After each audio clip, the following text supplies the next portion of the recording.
नाज़रीन ग्रामी, तुर्की और शाम में इस वक्त कयामत सुगरा बरपा है। घरों के घर मसमार हो गए हैं। हर जगह से अल्लाह अकबर और कलमतुल्लाह की सदाएं बुलंद हो रही हैं। बच्चे खून से लथपथ मलबे तले पड़े हैं और वालिदैन अल्लाह ताला की बारगाह में रहम की अपील कर रहे हैं। हर मकाम से लोगों की आह बका सुनाई दे रही है।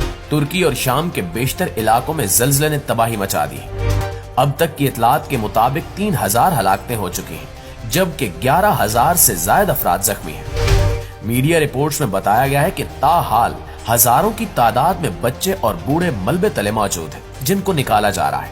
लेकिन मौसम की खराबी और बार बार आफ्टर शॉक्स की वजह से इमदादी कामों में खलल पड़ रहा है। दोस्तों, ये तुर्की की तारीख का सबसे बड़ा ज़ल्ज़ला करार दिया जा रहा है। लेकिन इसी दौरान अल्लाह ताला ने अपनी कुदरत का मुजाहिरा भी किया। 8.7 शिद्दत के खौफनाक ज़ल्ज़ले के बावजूद सैयदा ज़ैनब रज़ी अल्लाह ताला अन्हा के रोज़े अक़दस में ईमान अफरोज मनाजिर देखने को मिले। ये मनाजिर देखकर हर जुबान पर अल्लाह अकबर का विर्द शुरू हुआ और तमाम ज़ायरीन अल्लाह ताला की बारगाह में सजदा रेज हो गए। तुर्की और शाम में गुज़श्ता शब ज़ल्ज़ले के नतीजे में होने वाली सूरत के बाद हम बारगाह इलाही में दुआ करते हैं कि तुर्की और शाम के मुसलमानों को इस मुश्किल घड़ी से जल्द अज जल्द निजात मिले और तमाम मुतासरीन को अल्लाह ताला हौसले और सब्र की हिम्मत अता फरमाए। दोस्तों, बिलाशुबा तुर्की में आने वाला ज़ल्ज़ला खौफनाक है, लेकिन आज से ठीक 24 साल कबल भी तुर्की में खतरनाक ज़ल्ज़ले ने तबाही मचा दी थी। उस वक्त पाकिस्तान के वज़ीर आज़म मियां मोहम्मद नवाज शरीफ थे, जिन्होंने तुर्की जाकर पाकिस्तान को तो शर्मिंदा किया ही था, ताहम इस दौरान इंसानियत के तमाम तर तकाजे भी भुला दिए थे। पूरी दुनिया तुर्की के साथ उस मुश्किल घड़ी में खड़ी थी, लेकिन हमारे साबिक वज़ीर आज़म वहां कबाब खाने पहुंच गए थे, जिस पर आज भी हमारी नजरें बतौर पाकिस्तानी और बतौर इंसान झुक जाती है। नवाज शरीफ ने आफत की इस घड़ी में कैसी कैसी फरमाइशें की। तुर्की के सफीर क्यों पाकिस्तान से नाराज रहे? तुर्की में ज़ल्ज़लों की वजूहात क्या है? इस वक्त तुर्की और शाम में क्या सूरत हाल है? आज की इस वीडियो में हम इन तमाम सवालों के जवाबात आपको देंगे और साथ ही आपको ये भी बताएंगे कि कैसे हमारे सियासतदान इंसानियत के लिए सोचने की बजाय अपनी ख्वाहिशात की तकमील करते रहे। नाज़रीन ग्रामी, तुर्की और शाम में खौफनाक ज़ल्ज़ले ने तबाही मचा दी है। बेशुमार लोगों ने इस ज़ल्ज़ले के नतीजे में अपनी जानें गंवा दी। बड़ी तादाद में इमारतें जमीन बोस हो गई, जबकि घरों के घर मसमार हो गए। लोग आह बका करते रहे और अल्लाह की बारगाह में हाथ उठाए दुआएं करते रहे। इसी दौरान तुर्की से कुछ ऐसी वीडियोस भी मौसूल हुई जिन्हें देखकर अल्लाह ताला की शान पूरी दुनिया पर मजीद वाज़ेह हो गई कि किस तरह अल्लाह ताला ने अपने महबूब रसूलुल्लाह सल्लल्लाहु अलैहि वसल्लम के खानदान को इस दौरान महफूज रखा है। तुर्की और शाम में कुदरती आफत ने जहां दरो दीवार हिलाकर रख दिए हैं, वहां शामी दारुल हुकूमत दमिश्क में वाक़े हजरत मोहम्मद सल्लल्लाहु अलैहि वसल्लम की नवासी सैयदा ज़ैनब बिनते अली रज़ी अल्लाह ताला अन्हा का रोज़ा अक़दस मुकम्मल तौर पर महफूज रहा। सैयदा ज़ैनब बिनते अली रज़ी अल्लाह ताला अन्हा के रोज़े की खसूसी फुटेज जारी कर दी गई है, जिसमें देखा जा सकता है कि रोज़े की छत से पैवस्ता फानूस ज़ल्ज़ले की शिद्दत से हिल रहे हैं। लेकिन इस दौरान खुशकिस्मती से ना तो कोई फानूस गिरा और ना ही किसी ज़ायर को कोई नुकसान पहुंचा। रोज़े मुबारक की ज़ियारत के लिए आए ज़ायरीन इस शदीद ज़ल्ज़ले के दौरान रोज़े में ही मौजूद रहे और इस कुदरती आफत से अल्लाह ताला ने उन्हें महफूज रखा। ये तमाम ज़ायरीन अल्लाह ताला की बारगाह में बाआवाज़ बुलंद दुआएं करते रहे और अल्लाह ताला से अपने गुनाहों के एवज मुआफी मांगते रहे। एक तरफ दरूदो सलाम की सदाएं बुलंद हो रही थी, जबकि दूसरी तरफ अल्लाह ताला की कुदरत से खौफनाक ज़ल्ज़ला थम गया।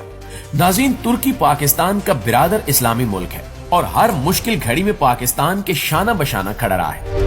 माजी में जब भी पाकिस्तान पर कोई मुसीबत आई है या फिर आफतों के पहाड़ टूटे, तुर्की ने सफ़े अव्वल में पाकिस्तान की मदद की। हालिया सैलाब के नतीजे में पाकिस्तान भर में तबाही मची थी, लेकिन इस दौरान तुर्की ने पाकिस्तान की बिरादराना मदद करके दोस्ती और उम्मत वाहिद का सबूत दिया।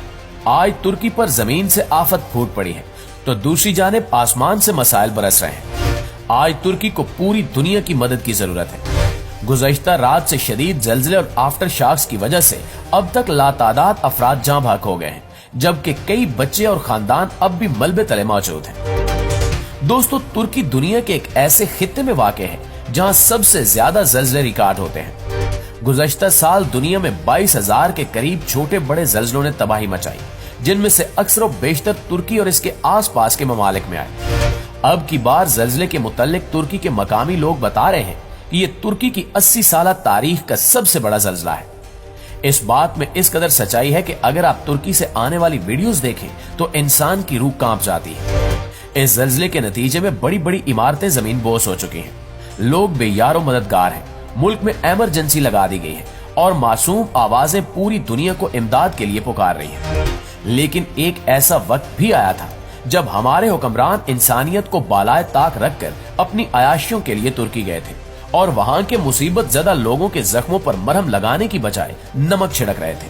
آج آپ کو تاریخ انسانیت میں ایک ایسے عیاش حکمران کی حقیقی کہانی بتاتے ہیں کہ جسے سن کر آپ کی روح کانپ جائے گی۔ حقیقت پر مبنی یہ واقعہ سننے کے بعد آپ یقیناً یہ کہنے پر مجبور ہو جائیں گے کہ ہم پر کیسے کیسے حیوان حکمران بن کر مسلط ہوتے رہے ہیں۔ 1999 میں جب نواز شریف پاکستان کے وزیر اعظم تھے تو ترکی میں شدید اور خوفناک زلزلہ آیا تھا۔ یہ زلزلہ اتنا شدید تھا کہ اس کے نتیجے میں 40 سے 50 ہزار افراد جان کی بازی ہار گئے تھے اور لاکھوں لوگ زخمی ہوئے تھے۔ اس وقت کے وزیر اعظم نواز شریف نے ترکی میں مقیم پاکستانی سفیر سے بات کی کہ میں زخمیوں کی عیادت کے لیے ترکی آنا چاہتا ہوں۔ اس وقت پورے ملک میں ایمرجنسی نافذ تھی، جس کے باعث پاکستانی سفیر نے نواز شریف کو ترکی کا دورہ کرنے سے منع کر دیا، لیکن نواز شریف بضد تھے اور ایک ہفتے کے بعد ترکی کے دورے کا اعلان کر دیا۔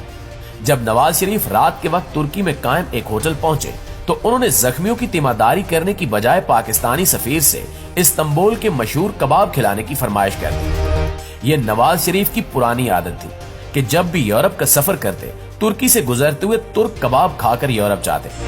نواز شریف کی اس غیر متوقع فرمائش پر پاکستانی سفیر نے انہیں حالات کی سنگینی کا بتایا کہ یہ وقت کباب کھانے کے لیے ٹھیک نہیں ہے، کیونکہ ترکی میں ہزاروں لوگ ہلاک ہو چکے ہیں، لوگ بے گھر ہو گئے ہیں، ہر جگہ سے آہو بکا سنائی دے رہی ہے، اس لیے آپ پھر کسی دن کباب کھانے کا منصوبہ بنائیں۔ لیکن نواز شریف شاہی جاہو جلال میں تھے اور اپنی بات پر قائم تھے کہ انہوں نے کسی بھی صورت کباب کھانے ہیں۔ صبح ہوتے ہی پاکستانی سفیر نے نواز شریف کو انقرہ جاتے ہوئے جہاز میں ترکی کے مشہور کباب پہنچا دیے۔ اس طرح نواز شریف نے زخمیوں کی تیمارداری کی بجائے ترکی کے مشہور کباب کھا کر اپنی روح کو تسکین دلائی۔ لیکن یہ کہانی یہیں تمام نہیں ہوتی۔ نواز شریف انقرہ بھی کسی دعوت پر گئے اور وہاں بھی خوب سیر ہو کر کھانا کھایا اور پھر بھی کباب کا مطالبہ کرتے رہے۔ اس سے ہمیں یہ پیغام ملتا ہے کہ ہمارے حکمران کس حد تک اس ملک کے ساتھ یا پھر اپنے مسلمان ممالک کے ساتھ مخلص ہیں اور ان کے دل میں انسانیت کے لیے کتنی ہمدردی ہے۔ ایک ملک میں قیامت کسی صورتحال ہے، لوگ مر رہے ہوتے ہیں، دنیا کوشش کر رہی ہوتی ہے کہ متاثرین کی امداد کی جائے اور انہیں ہمت و حوصلہ دیا جائے، لیکن ہمارے حکمران وہاں جا کر کباب کھا کر اپنا پیٹ بھرتے ہیں۔ دوستو، ماضی کی یہ کہانی بتانے کا مقصد یہ تھا کہ ترکی کے ساتھ ہمارے نہایت اچھے تعلقات ہیں اور یہ ہمارا برادر اسلامی ملک ہے۔ آج ان پر قیامت ٹوٹ پڑی ہے اور ان کو ہماری ضرورت ہے۔ آج بھی وہی حکمران ہے اور وہی شاہی رویے ہے۔ اللہ تعالی ہمارے نئے وزیر اعظم کو ہدایت دے کہ وہ اگر ترکی کا دورہ کریں تو باؤجی کی طرح ترکوں کے جذبات کے ساتھ نہ کھیلیں، بلکہ حقیقت میں اخلاص کا مظاہرہ کریں۔